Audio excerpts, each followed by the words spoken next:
Today we're going to the Lehigh Valley Pride 2019. And I mean, if nothing else, go for the shirtless guys.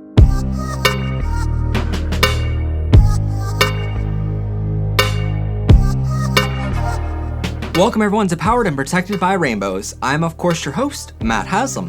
And today on the show, we're talking about the 26th annual Lehigh Valley Pride event held in beautiful downtown Allentown, PA. Now first, I want to preface this by thanking the Bradbury Sullivan LGBT Community Center for putting on such a massive and fantastic event for our community. Honestly, I spent half my day thanking every vendor and volunteer who showed up and helped make this event possible, and so great for our community. Because as I told one of them, I remember a time not so long ago when my grandparents used to tell me about my uncle, who was gay as well, and he had to move to different cities across the country and hide who he was for fear of being arrested. So every time I walk into one of these events, my uncle runs through my mind that nowadays we can go to an event like this and cops are at the entrances protecting us instead of waiting with handcuffs for us. So it was great to see so many people putting on an amazing event showcasing our pride. So thank you to everyone who made this possible. But enough with the sappy stuff, let's talk about the Lehigh Valley Pride 2019. This Pride event was recommended to me by an ex-boyfriend who told me it used to be an event spanning a city block. But when you arrive, yes, you have to pay a $5 fee to get in, but believe me, for everything you're about to see, it's well worth it. There's an entire street just filled with food and cupcake shops. Lots of cupcake shops. Further around the building, there's 2 parking lots filled to the brim with over 150 vendors from all over, including healthcare providers who support LGBTQ members, LGBTQ churches, of which is fantastic to see so many churches welcoming gay and trans folks into their doors, so many great artists, groups, and initiatives, and so much more. Some massive notes I have from this event were first off, the kids space, which was custom designed and held programs all day long tailored to kids and teenagers who just happen to be gay and trans and who already know who they are and who they love. And that by itself was so fantastic to see. There were so many young kids at this event just having the time of their lives. So it's honestly an event I wish I knew about 17 years ago when I first knew I was gay. Another major note of this event was their LGBT smoke-free initiative, which allowed for the entire event to be smoke and vape-free. The event organizers spoke with us during the event about this initiative, and while I hope they are willing to come on this show in the short future to talk about what it's like to putting on an event of this size and scale and their smoke-free initiative more, it was great to see an event holding the tobacco companies accountable for targeting LGBTQ members. But like I said, this event had 2 stages with live entertainment, which is so cool to see. One stage was almost constantly filled with drag show performers, at least every time I made my way up to that side of the event, and the other was the first time they had an acoustic stage with live acoustic performers. And as an acoustic performer myself, this was very cool to see an event supporting live, smaller acts and giving them a stage to themselves, right beside a live artist exhibit being painted throughout the entire day. So many of the over 150 vendors to this Pride were so welcoming to talk about their group, their work, and their initiative. And as host of this show, as well as for personal reasons of just wanting to learn more about our community, I spent so much of my day talking one-on-one with many of the 150 vendors about their projects. And I know this is a complex issue, but truly the sad part was seeing so many of the vendors make comments to me after I asked them what their programs were all about. That I was one of the few at the event stopping to ask questions and not just wanting the free swag many of the companies or groups were giving away to everyone. And this is something I personally don't know how to solve. But at events like these, I think it's much more important to stop, ask questions, and learn than it is to go home with 100 pride flags in your goodie bag. But again, that's more of a personal choice I make when going to events like these, compared to others who might view the day more like, let's say, Halloween, where they can stop and get treats at every house. Neither outlook is particularly wrong, but there's there's so much you can learn at events like this, so why not seize the opportunity? But my outlook might be different now that I've gone to a few of these Pride events before, and have so much rainbow swag at home that I don't really need too much more before my house just explodes into a giant rainbow over Minersville. Anyway, these vendors included schools which teach LGBTQ in their classrooms, local LGBTQ clubs, companies who have Pride initiatives, and sports teams who have Pride nights. There were groups like Human Rights Campaign and others who really just needed signatures of support to help them with their causes. And I know while many out there don't agree with everything Planned Parenthood does, they were there supporting their initiative to teach safe sex for both straight and LGBTQ folks in schools across Pennsylvania. And right now, LGBTQ education in schools is an initiative this show, Powered by Rainbows, is working on with our local schools and politicians. So it was really cool walking around all day and making contacts with people which can help us with that initiative and help us with so many changes we want to see in the world. So I definitely learned a ton throughout the entire day from everyone I spoke with, so it was well worth going. What was really cool to see were so many colleges at the event, including my alma mater, Lehigh Carbon, as a vendor showcasing to kids the diversity in their colleges they might be considering. And I think that could be used as a powerful tool, where a child who might fear coming out to their parents in high school can see so many colleges at events like this and know if they choose one of those schools that there's an LGBTQ club at that school they can be a part of, and they don't have to really fear coming out anymore in college. My only two critiques of this event itself would be firstly the prices of the food and drinks at the event, which I understand the vendors choose their own pricing here, but because of the prices being so high, I highly suggest doing as I did and eat breakfast right before going and stop at McDonald's on your way home. If you want dinner by stopping at the vendors inside the event itself, you're going to spend a small fortune getting a burger and fries.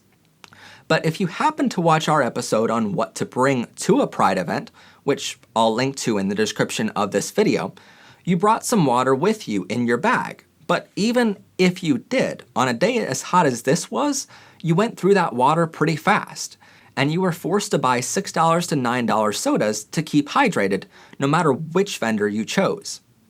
And I mean, I fully realized there was little the event could have done about the heat outside that day, other than making arrangements with the building we were all walking around all day to do the entire thing inside a gymnasium. But even then, I highly doubt this event could have fit inside from how many vendors and stages there were, and I wouldn't want to downscale it in any way. Let as many vendors be a part of it as possible. And if you go inside, that adds massive expenses. So I think the event organizers did the best move they could to just keep encouraging people to drink plenty of water and make sure there was plenty of shaded areas for people to cool down in throughout the entire day. They really did a great job with the heat. They even had an ambulance and medics standing by just in case someone didn't stay cool.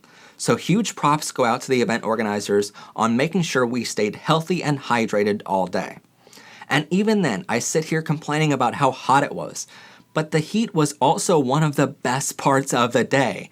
I mean, watch this video back and scroll through it as I walked around the entire event. Even in 4K resolution, you can't even count the number of shirtless guys walking around sweaty and gorgeous. Whew. And to be fair, you clicked on a video called Pride Event Vlog, so it was safe to assume I was gay before you clicked on it, so your discomfort level of my review of this event is sort of on you and not me at this point. And about an hour left to the event, it did rain for 5 minutes, which cooled everyone down and left a rainbow in the sky above the entire event, which was kind of cool. But it also just made all of the guys in white t-shirts look just as good as the shirtless ones, so someone was obviously rewarding us all for being there. Thank you. I mean, if you walk on any of the streets surrounding the event that day, you'll see an abundance of rainbow flags hanging from gas stations, front porches, and storefronts all around it. So even if it was just a gas station's way of making money that one day, still the support is there, and it was very good to see. One of the more powerful moments for me came under the event merchandise tent, which, by the way, this shirt was only $10, and their 2019 design was only $20, both of which are prices on point with what it costs to make shirts. So I don't think they're charging too ridiculous of prices here. And it was great. It was a great way for event goers to support the event a little more and get a great souvenir to wear around town for many years to come. I know I'm gonna wear this all the time. It's so freaking cool. Love this design. But one of the more powerful moments was when I was speaking with a parent whose 7-year-old daughter came out to her just this past week. And while her daughter was too afraid to go to the event herself, her mother went and got tons of pamphlets and information to take back to her. And she got a bunch of rainbow flags, which this mother told me she was planning on putting up around the house one day this week when her daughter was at school. So she would come home to a house filled with rainbows and show her daughter just how much she supports her. And why I mention that is because this was the third Pride event I went to, which featured a vendor called Free Mom Hugs. And the whole reason that group of mothers do what they do is because there are so many parents who don't accept or agree with their children being who they are.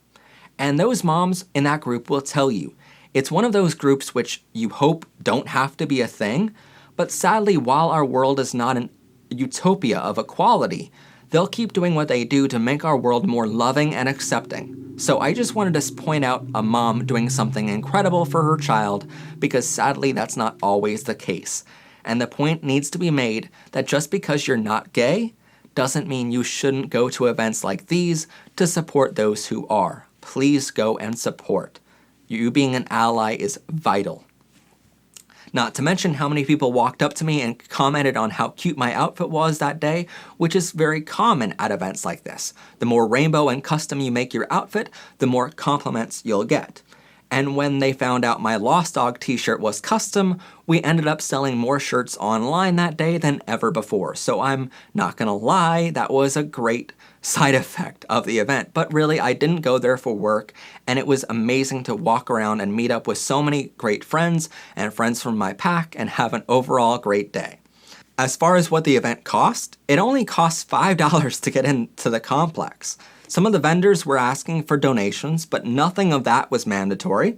There were plenty of free parking areas, job johnnies, and rest areas in the shade, which everyone could use for no additional cost. There were 2 stages. The 2 stages were free to watch all of the shows and entertainment you wanted all throughout the day, although there was an extra $5 charge if you wanted a meet and greet pass to meet up with the performers on the main stage after their shows. But again, that wasn't mandatory, and it's something I didn't do, so I won't include it here in my estimate. The only real cost came when you start wanting t-shirts or Pride merchandise from the main event tent. And even that was reasonable. Like I said, only $10 or $20 depending on the design you wanted. And I personally like their vintage design a lot more than their 2019 shirt design. So it was only $10 for me to get this one. And to get a drink and a refill, because believe me, for the heat that day you needed to drink a lot to not pass out, was only $9. And while again I think that was crazy high, I also have gone to enough events to know that's somewhat to be expected from food vendors. So overall, I think I spent $29, including my McDonald's meal later on, hanging out with a buddy of mine from work who lives pretty close to the event center. But overall, that's very reasonable. And again, I compare it to my trip to Washington, D.C. Pride event last year. For my bestie and I to go was over $250. So I think the Lehigh Valley Pride is very cost efficient and great for families to go all together. Even for those who save up year-round for Pride events, this was a fantastic recommendation my ex made to me and an event I am more than happy to recommend to all of you. The only rule I would think about changing would be so all of the guys would be shirtless, not just some. But I think global warming got us covered there for next year being even hotter. What can I say? There are small benefits to global warming. But if at all possible, you'll definitely be seeing me at this event next year. And who knows, maybe even see me performing on their acoustic stage with my gay and Lost Dog music. So this one comes highly recommended. I cannot recommend it enough, believe me. But anyway, that's our episode for today. If you have any comments or questions, please do leave those in the comments down below. I will leave a link to the event page for this Pride in the description box below so you can find more info on the event year after year so you can go yourself. But again, thank you to the event organizers for putting in the hard work to make this happen, and I cannot wait to see you all again year after year. Thank you so much for putting this on. Thanks for watching. Please like this video, subscribe to our network for plenty more great gay content to come in the future, and share this video with others. I'm Matt Haslam, this has been PBR, and have a gay day, everyone. Bye for now. And I mean, if nothing else, go for the shirtless guys, because it was basically like just a twink version of Baywatch all day long, only with a bunch of drag queens and otters and twinks and puppies. Oh, it was awesome.